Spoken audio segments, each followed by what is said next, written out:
Hello বন্ধুরা, আমি শাগুন্নিল। আজকে ভিউজ কম হলেও ক্ষতি নেই এপিসোড 10-এ লুক বেসন পরিচালিত 1994 সালের ফ্রেঞ্চ অ্যাকশন ছবি লিও দ্য প্রফেশনালকে নিয়ে কথা বলবো। এই সিনেমাটার গল্প একদম সংক্ষেপে, স্পয়লার না দিয়ে যদি বলতে চাই, একটা বাচ্চা মেয়ের পরিবারকে মার্ডার করে দেওয়া হচ্ছে। সেই বাচ্চা মেয়েটা একটা হিটম্যানের সঙ্গে পরিচিত হচ্ছে এবং সেই হিটম্যানের থেকে সে শিখতে চাইছে যে কিভাবে নিজে সে হিটম্যানে পরিণত হতে পারে, হিটম্যান হয়ে উঠতে পারে, কারণ সে তার ফ্যামিলিকে যে মার্ডার করা হয়েছে সেটার রিভেঞ্জ নিতে চায়। এবার সেই অবধি তার রিভেঞ্জ কমপ্লিট হচ্ছে কি সে রিভেঞ্জ নিতে পারছে না, যাবতীয় জানতে গেলে আপনাদেরকে এই ছবিটা দেখে নিতে হবে। অ্যাকচুয়ালি এই সিনেমাটা সিনেমা প্রেমীদের মধ্যে প্রচন্ড বেশি পপুলার, কিন্তু আমি জানি অনেক দর্শকের আবার ছবিটা এখন অবধি দেখা নেইও। তাদের কথা মাথায় রেখে যতটা সম্ভব কম স্পয়লার দিয়ে এই ভিডিওতে সিনেমাটা নিয়ে আমি আলোচনা করবার চেষ্টা করব। অনেক দর্শকই আমি দেখি কমেন্ট করে যে দাদা তোমার কিছুই ভালো লাগে না, তোমাকে কিছুই প্লিজ করতে পারে না, তোমার কোন সিনেমা তাহলে ভালো লাগে। এখন আমি কোন ধরনের অ্যাকশন ছবি আসলে দেখতে পছন্দ করি সেটার খুব ভালো উদাহরণ হচ্ছে লিও দ্য প্রফেশনাল। অনেক বিগ বাজেট অ্যাকশন ছবি, স্পেকটাকেল, সেই সমস্ত ছবিকে আমি খারাপ রিভিউ দিই, তখন আমি এরকম কমেন্টস পাই। যারা সেই কমেন্টগুলো করেন তাদেরকে আমি বলবো লিও দ্য প্রফেশনাল ছবিটা আপনারা দেখুন, বুঝতে পারবেন আসলে ভালো অ্যাকশন ছবি কাকে বলে। একটা ছবিকে অ্যাকশন জনরার বললে, অ্যাকশন ছবি বলে দাগিয়ে দিলে বা অ্যাকশন ছবি এই টার্মটা কোনো সিনেমার জন্য ইউজ করলে সেই ছবি থেকে একজন দর্শক যে পরিমাণ অ্যাকশন আসলে আশা করে সেই পরিমাণ অ্যাকশন কিন্তু এই ছবির মধ্যে একেবারেই নেই। যদি আপনার চাই কোয়ান্টিটি তাহলে এই ছবিটা আপনার জন্য নয়, যদি আপনার চাই অ্যাকশনের কোয়ালিটি তাহলে কিন্তু এই ছবিটা অবশ্যই আপনার জন্য। এখানে অ্যাকশন সিকোয়েন্সগুলোর মধ্যে যেটুকু রয়েছে খুব বেশি নেই, কিন্তু যেখানে যেখানে রয়েছে সেখানে যে পরিমাণ বুদ্ধির ব্যবহার দেখতে পাওয়া যায় অ্যাকশনে, সেটা টপ নচ, সেটা চমকপ্রদ। আমাদের ভারতবর্ষে বর্তমানে কি হয়েছে, অ্যাকশন বলতে দু ধরনের ছবি হচ্ছে। একটা হচ্ছে বিগ স্পেকটাকেল, প্রচুর খরচা করা হচ্ছে এবং সেখানে গাড়ি উঠছে, ব্লাস্ট হচ্ছে, মানে যা খুশি তাই হচ্ছে স্ক্রিনের মধ্যে বিশাল করে, মানে একদম প্রচুর পয়সা খরচা করা হচ্ছে, সেটা দেখে দর্শক খুশি হচ্ছে।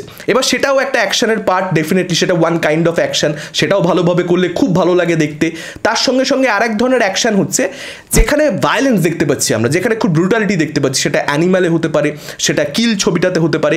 এই জিনিসটাও কিন্তু রিসেন্ট সময় আমরা দেখতে পাচ্ছি যে প্রচুর রক্তারক্তি, মানে হিরো মারছে, একদম নারী ভুড়ি সব বেরিয়ে যাচ্ছে। এই দুটো ধরনের মধ্যে আপনি কোনো ধরনই এই ছবিটার মধ্যে দেখতে পাবেন না। এই ছবিটার মধ্যে অ্যাকশনটা অনেক বেশি ডিফারেন্ট। এখানে অ্যাকশন সিকোয়েন্সগুলোর মধ্যে ডিরেক্টর কি করেছে, পুরো জিনিসটা অ্যান্টাগনিস্টদের পার্সপেক্টিভ থেকে দেখিয়েছে দর্শককে, যে কারণে ওটা অ্যাকশন ছবি, ওখানে অ্যাকশন দেখছি মনে হওয়ার থেকে অনেক বেশি মনে হয় যে একটা হরর ছবি দেখছি বোধ হয়। মানে ভূত আছে কিন্তু ভূতকে দেখতে পাচ্ছি না, সেটা যেমন একটা ভয় দেয় মানুষকে, সেরকমই অ্যান্টাগনিস্টরা বুঝতে পারছে হিরো এসে গেছে তাদেরকে মারবার জন্য, কিন্তু তারা হিরোকে দেখতে পাচ্ছে না। হিরো কাইন্ড অফ বলা যেতে পারে র্যাম্বো, যে জঙ্গলের মধ্যে একটার পর একটা শিকার করছে, কিন্তু সেটা জঙ্গলে নয়, অ্যাপার্টমেন্টের মধ্যে একটা বা হোয়াট এভার লোকেশন, সেটা জঙ্গল নয়, কিংবা সে প্রিডেটার যে জঙ্গলে নয় একটা অ্যাপার্টমেন্টের মধ্যে শিকার করে যাচ্ছে। এবার সেটা যদি অ্যান্টাগনিস্টদের পার্সপেক্টিভ থেকে দেখানো হয় সেটা যথেষ্ট বেশি ভয়ঙ্কর। তারা কাঁপতে থাকবে, তারা ভয় পেতে থাকবে যে কোথা দিয়ে অ্যাটাক আসতে চলেছে, কীভাবে অ্যাটাক করবে, উই ডোন্ট নো এনিথিং, কিন্তু অ্যাটাক করবে এটুকু জানি। এবার সেটা যে ভয়ের জন্মটা দেয়, সেই ভয়টাকে যদি কোনো ডিরেক্টর একটা 10 মিনিটের একটানা অ্যাকশন সিকোয়েন্সের মধ্যে তুলে ধরতে পারে, সেই ভয়টা যদি আপনি দর্শক হিসেবে ফিল করতে পারেন, কারণ পার্সপেক্টিভটা অ্যান্টাগনিস্টদের, তাহলে তার থেকে বেটার অ্যাকশন সিকোয়েন্স কী হতে পারে, সেই জিনিসটা এখানে এক্সপ্লোর করবার চেষ্টা করেছেন ডিরেক্টর এবং তিনি 100% সফল হয়েছেন। লিও দ্য প্রফেশনাল এত ভালো অ্যাকশন ছবি আমি সত্যি বলতে কম দেখেছি। ছবির মধ্যে প্রত্যেকটা অ্যাকশন সিকোয়েন্সের মধ্যে হিরো যা করে সেটা একটা প্রপার প্ল্যানিং তার রয়েছে, যেটাকে সে এক্সিকিউট করছে।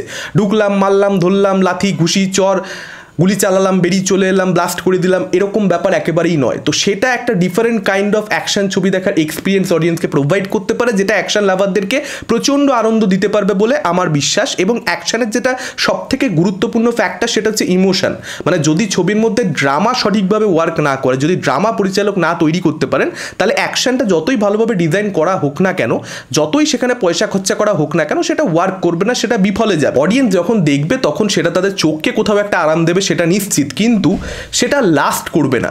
আফটার অল সিনেমা মনকে ছুতে পারছে কি পারছে না সেটারই জিনিস, চোখকে ছুতে পারলো কি পারলো না সেটার জিনিস আসলে সিনেমা খুব একটা নয়। মানে সেটা ওই 2 দিন 3 দিন ম্যাক্সিমাম 7 দিন লাস্ট করলো, প্রচুর কালেকশন করলো, ওর মধ্যেই গুটিয়ে যায়। একটা অ্যাকশন ছবি আপনি দেখলেন আপনার সারা জীবন মনে থাকবে, সেটার জন্য ইমোশনটা থাকাটা ছবিতে মাস্ট, এবং সেই জিনিসটা খুব ভালোভাবে রয়েছে। মানে এই যে বলছি অ্যাকশনের পরিমাণ ছবিতে কম, তার কারণ ছবিতে ড্রামাটাকে খুব গুরুত্ব দেওয়া হয়েছে। মাথিল্ডা অর্থাৎ ন্যাটালিয়া পোর্টম্যান হিটম্যান যে ক্যারেক্টারটা এই ছবির মধ্যে প্লে করেছেন এবং লিও যে ক্যারেক্টারটা, যে এই ছবির প্রধান চরিত্র বলা যেতে পারে, দুটোই প্রধান চরিত্র আসলে, তাদের মধ্যে সম্পর্কটাকে এত সুন্দরভাবে ডেভেলপ করা হয়েছে দেখবার মতন।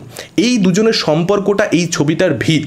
এই দুজনের সম্পর্কটার মধ্যে একটা এমন জিনিস আছে, সেটা অসমবয়স্ক প্রেম আছে বলেই দিচ্ছি। এবার সেটা কোথাও একটা অনেক দর্শকেরই খুব একটা দেখতে ভালো লাগবে না, বিশেষ করে ভারতীয় দর্শকদের, কারণ কোথাও একটা আমাদের যে বোধ বুদ্ধি, আমাদের যে সমাজ ব্যবস্থা, আমাদের যে ভাবনা চিন্তা, সেটাকে কোথাও একটা কাউন্টার করে। একটা বাচ্চা মেয়ে যে 18 বছর হয়নি, তার সঙ্গে একটা 40 ঊর্ধ্ব বা 50 ঊর্ধ্ব মানুষের প্রেমের সম্পর্ক, ছবির ভিত, সেইটা অনেক দর্শকের দেখতে কোথাও একটা অসুবিধা হতে পারে। কিন্তু সেইটা এত ইনোসেন্সের সঙ্গে, এত সেন্সিটিভিটির সঙ্গে, এত ম্যাচুরিটির সঙ্গে ডিরেক্টর ছবির মধ্যে প্রেজেন্ট করেছেন, যে আমার মনে হয় না সেটা যাদের হয়তো খারাপও লাগে, যারা হয়তো এখন আমি বলছি জিনিসটাকে জাজ করছেন, ছবিটা দেখবার সময় তাদের কোথাও একটা মন গলে যাবে দুজনের সম্পর্কটার পবিত্রতা দেখে।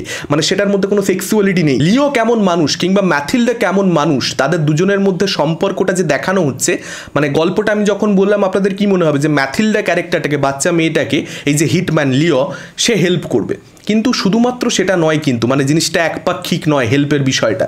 হেল্প কিন্তু কোথাও একটা ম্যাথিল্ডার ক্যারেক্টারটা লিওর ক্যারেক্টারকেও করছে। সেটা কীভাবে, কী বৃত্তান্ত, আপনারা ছবিটা দেখলে বুঝতে পারবেন। দুজনই কিন্তু দুজনের মলম হিসেবে কাজ করছে কোথাও একটা। আর এই সম্পর্কটার এই যে ছোট্ট ছোট্ট জিনিসগুলোর কথা বলছে, সেগুলো না ছবিটা দেখতে দেখতে আপনি নিজেই অনুভব করবেন। ডিরেক্টর কিন্তু কোথাও চোখে আঙুল দিয়ে দেখিয়ে দেয়নি যে আচ্ছা ঠিক আছে এই সম্পর্কটার জন্য তুমি এটা ফিল করো, বুঝিয়ে দেওয়া, আন্ডারলাইন করে দেওয়া ডায়লগ দিয়ে, সেরকম কিন্তু তিনি কিছু করেননি। খুব সাটেলটির সঙ্গে, খুব স্মার্টলি তিনি পুরো জিনিসটাকে হ্যান্ডেল করেছেন। এবং এই যে একটা কথা আমরা বলি, যারা মারা গেছে তাদের প্রতি প্রোটাগনিস্টের কি অ্যাকচুয়ালি ইমোশন, তাদের মধ্যে সম্পর্কটা কী ছিল, সেটাকে খুব ভালোভাবে ছবির মধ্যে স্পেস দিতে হবে, তবেই রিভেঞ্জের যে ইমোশনটা সেটা ওয়ার্ক করবে।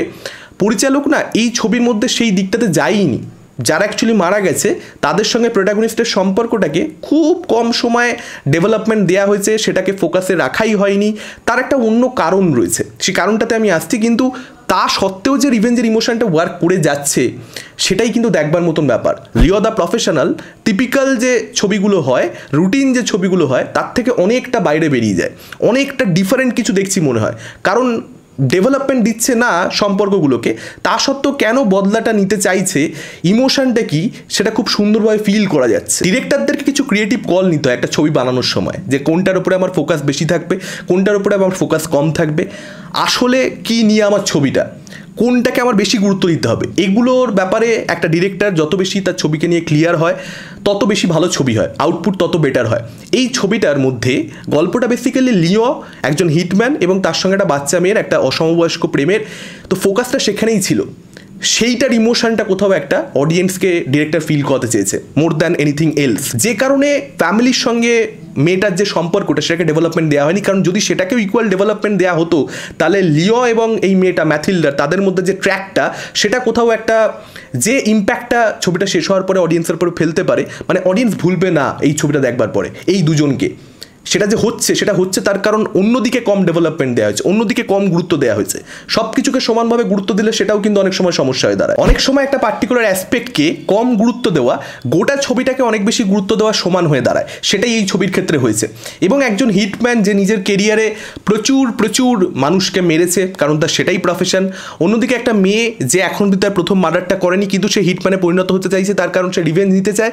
এই দুজনের মধ্যে যে কন্ট্রাস্টটা, যে একজন সব দেখে ফেলেছে আর একজন কিছুই দেখেনি, কিন্তু সেই জার্নিটা করতে সে নামতে চাইছে পথে, এই যে কন্ট্রাস্টটা, সেটাকে যেভাবে অ্যাড্রেস করেছে ডিরেক্টর ছবির মধ্যে, সেটা দেখবার মতো। আর এই যে একটা কথা আমরাই অনেক সময় রিভিউ করবার সময় বলি যে ব্যাক স্টোরি দেখালোই না, মুখে মুখে গল্প বলে দিলে যে আগে কি হয়েছে, তাহলে কি ইমোশন ওয়ার্ক করতে পারে।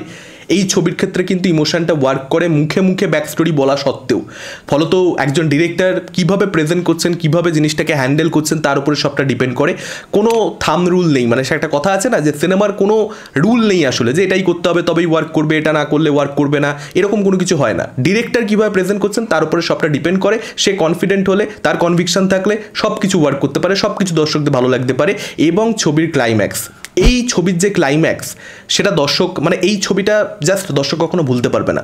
অ্যাকশন সিকোয়েন্স, সেটার মধ্যে বুদ্ধিদীপ্ত প্ল্যানিং করে প্রোটাগনিস্ট অনেক কিছু করছে, সেসব ছেড়ে দিন, অ্যাকশন বাদ দিন, ইমোশনটা, ক্লাইম্যাক্সের যে ইমোশনটা অডিয়েন্সের মধ্যে জাগবে, অডিয়েন্স এই ছবিটা কখনো ভুলতে পারবে না। প্রচণ্ড পাওয়ার প্যাকড, প্রচণ্ড হার্ড হিটিং, প্রচণ্ড satisfying, at the same time প্রচণ্ড ট্র্যাজিক একটা ক্লাইম্যাক্স যেটার ইম্প্যাক্ট আপনার মধ্যে সারা জীবনই হয়তো থাকবে। একটা ছবির মধ্যে শুধু অ্যাকশন দেখি গেল তাহলে কিন্তু একটা ছবির ক্লাইম্যাক্স এতটা বিউটিফুল, এতটা ইম্প্যাক্টফুল হতে পারে না।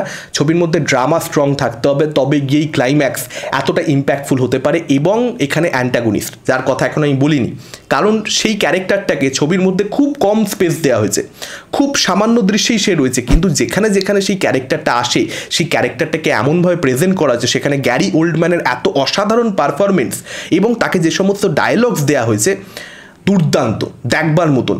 মোজার্ট কিংবা বিথোভেন যারা কম্পোজার রয়েছেন বিখ্যাত, যাদের মিউজিক আমরা শুনি প্রত্যেকেই, তাদের মিউজিককে রেফারেন্স করে ডায়লগের মধ্যে ব্যবহার করে অ্যাকশন করছে ভিলেন, এবং সেখানে সেই ক্যারেক্টারটাকে যেভাবে ক্যারি করেছে গ্যারি ওল্ডম্যান, মানে দেখবার মতন। একটা ছোট্ট ওষুধ টাইপের, বেসিক্যালি ড্রাগস, যেটা গ্যারি ওল্ডম্যানের ক্যারেক্টারটা নেয় এবং তারপর তার শরীরে যেটা হয় সেটাকে যেভাবে অভিনয়ের মাধ্যমে গ্যারি ওল্ডম্যান ফুটিয়ে তুলেছে, জাস্ট দেখবার মতন। অসাধারণ একটা পারফরমেন্স। এবং ন্যাটালিয়া পোর্টম্যান, যে অ্যাকচুয়ালি এই সিনেমাটার শো স্টেলার, মানে সেই সব থেকে ভালো পারফরমেন্স দিয়েছে। এটা তার ডেবিউ ছবি, একজন ডেবিউটেন্ট, সে বাকি যারা পোক্ত অভিনেতা আছে যারা চরম পারফরমেন্স দিয়েছে তাদেরকে বিট করে দিয়েছে। এটা আপনি সচরাচর দেখতে পাবেন না। এরপরেও ন্যাটালিয়া পোর্টম্যান অসাধারণ পারফরমেন্সেস দিয়েছে নিজের গোটা কেরিয়ার জুড়ে।